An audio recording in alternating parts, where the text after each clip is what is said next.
ગુજરાતની અંદર સ્થાનિક સ્વરાજ્યની ચૂંટણીનું પરિણામ અત્યારે આવવાનું ચાલુ છે, પરંતુ ઘણી બધી જગ્યા એવી છે કે જે અપસેટ છે તે સર્જાઈ રહ્યો છે। પણ આજે વાત કરવી છે જૂનાગઢ જિલ્લા પંચાયતની કણજા બેઠકની કે જે અત્યારે વિવાદમાં આવી છે। અહીંયા ભારતીય જનતા પાર્ટીના જે ઉમેદવાર છે હારી ગયા છે, સામે પક્ષ આમ આદમી પાર્ટીના જે ઉમેદવાર છે જીતી ગયા છે। પરંતુ સવાલ એ થઈ રહ્યો છે કે આમ આદમી પાર્ટીના ઉમેદવાર છે પ્રવીણ ચાવડા એ જીત્યા છે, તો પછી જે જૂનાગઢ જિલ્લાના અને ભારતીય જનતા પાર્ટીના વરિષ્ઠ નેતા છે જવાહર ચાવડા, તેમની જીતના અને તેમના જિંદાબાદના નારા કેમ લાગી રહ્યા છે તેમની ચર્ચા કરવી છે। નમસ્કાર, આપ જોઈ રહ્યા છો નિર્ભય ન્યૂઝ અને હું છું આપની સાથે રિદ્ધિ। જૂનાગઢ જિલ્લા પંચાયતની જે કણજા બેઠક છે એમને આજે સમજવી છે અહીંયા ખરેખર ડૉક્ટર કિરણબેન છે એ હારી ગયા છે કે પછી અહીંયા જે આમ આદમી પાર્ટીના પ્રવીણ ચાવડા છે તે જીત્યા છે। એમની પાછળનું કારણ એક એ પણ છે કે ભારતીય જનતા પાર્ટી આ વખતે ફરી એક વખત ઉમેદવારની પસંદગી કરવામાં ક્યાંક થાપ ખાધી છે।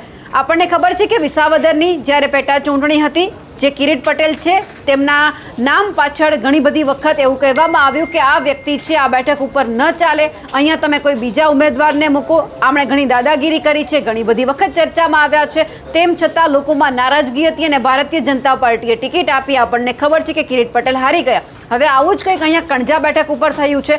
જે દિનેશ ખટારિયા છે, આપણને ખબર છે કે સાવજ ડેરીના ચેરમેન છે, આ જ દિનેશ ખટારિયા છે, તેમના પુત્ર વધુને અહીંયા ભારતીય જનતા પાર્ટીએ ટિકિટ આપી હતી ડૉક્ટર કિરણબેનને, જે આ વખતે હારી ગયા છે। આપણને એ પણ ખબર છે કે દિનેશ ખટારિયા અવારનવાર ચર્ચામાં આવ્યા છે, સાવજ ડેરીને લઈને તેમની ઉપર આક્ષેપો થયા છે, ઘણી બધી વખત ચર્ચામાં આવ્યા કે તેમણે કામ નથી કર્યું। દિનેશ ખટારિયા મેદાનમાં પણ આવ્યા હતા, ગોપાલ ઇટાલિયા માટે પણ ઘણું બધું બોલ્યા હતા।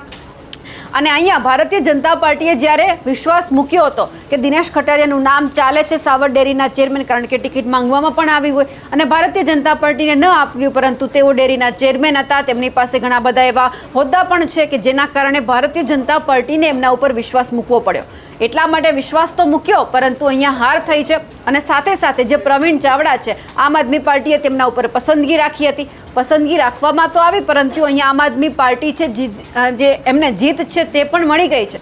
સવાલ એટલા માટે અહીંયા જિંદાબાદના નારાનો લાગ્યો, કારણ કે જે પ્રવીણ ચાવડા છે ક્યાંક અંગત માણસ છે તે ગણવામાં આવી રહ્યા છે જવાહર ચાવડાના, ક્યાંક એમના સંબંધી પણ છે।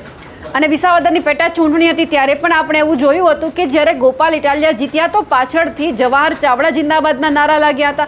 અહીંયા પણ એવું થયું કે આમ આદમી પાર્ટીના ઉમેદવાર જીતી ગયા પ્રવીણ ચાવડા, એટલા માટે જિંદાબાદના નારા લગાવવામાં આવ્યા છે।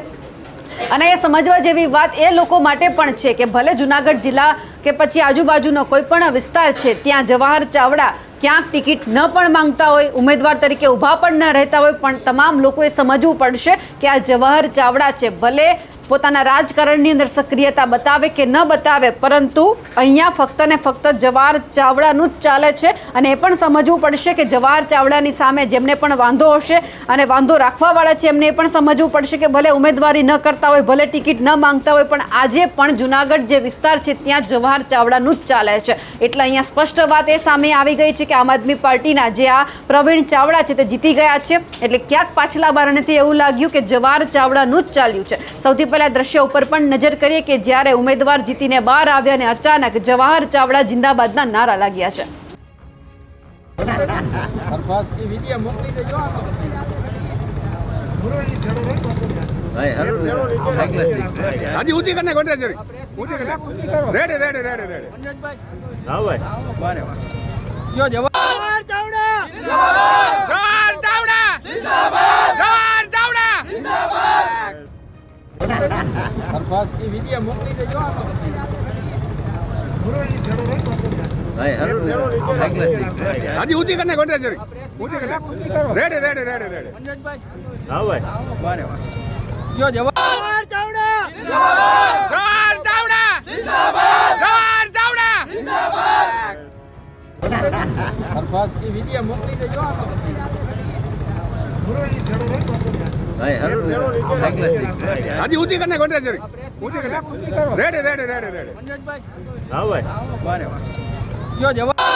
જવાહર ચાવડા ભારતીય જનતા પાર્ટીની સાથે ક્યાંક અત્યારે નારાજ હોય તેવું પણ લાગ્યું, પરંતુ આપણે એ પણ જોયું કે વિસાવદરની પેટા ચૂંટણી હતી ત્યારે જ્યારે ગોપાલ ઇટાલિયા જીત્યા એ પછી જવાહર ચાવડા મેદાનમાં આવ્યા હતા, પોતાના સમાજનો આભાર વ્યક્ત કરી રહ્યા હતા, ઘણા બધા કાર્યક્રમમાં ગયા હતા, ખુલીને બોલ્યા હતા કે તમારો ખૂબ ખૂબ આભાર, તમે આ વખતે જે આપણે જોઈએ છે એમના ઉપર તમે ભરોસો મૂક્યો છે, એટલે આ વખતે પણ ક્યાંક પાછળથી એવું લાગ્યું હોય કે જવાહર ચાવડાએ પણ મહેનત કરી હોય, ભારતીય જનતા પાર્ટીને જીતાડવા માટે ભલે ના કરે પરંતુ એમના જે નજીકના વ્યક્તિ છે એમને જીતાડવા માટે ચોક્કસથી મહેનત કરવામાં આવી હોય. એટલે અહીંયા સ્પષ્ટ વાત એ છે કે કિરણબેન હારી તો ગયા છે પરંતુ સામે પક્ષે પ્રવીણ ચાવડા કઈ રીતે જીત્યા છે એમનું અને સૌ લોકોનું ધ્યાન છે એ ક્યાંક જવાહર ચાવડાની સામે આકર્ષિત થઈ રહ્યું છે અને નજર સૌ લોકો એ રાખીને જ બેઠા છે કે જવાહર ચાવડાએ ખરેખર આ વખતે મહેનત કરી છે, ભલે ખુલીને કરી હોય કે બંધ બારણે કરી હોય પણ કરી છે ખરી. અમારા અહેવાલને લઈને આપનું શું માનવું છે કમેન્ટ કરીને ચોક્કસથી જણાવજો. સાથે જ અમારી નિર્ભય ન્યૂઝ ચેનલને લાઇક, શેર અને સબસ્ક્રાઇબ કરવાનું ભૂલશો નહીં. નમસ્કાર.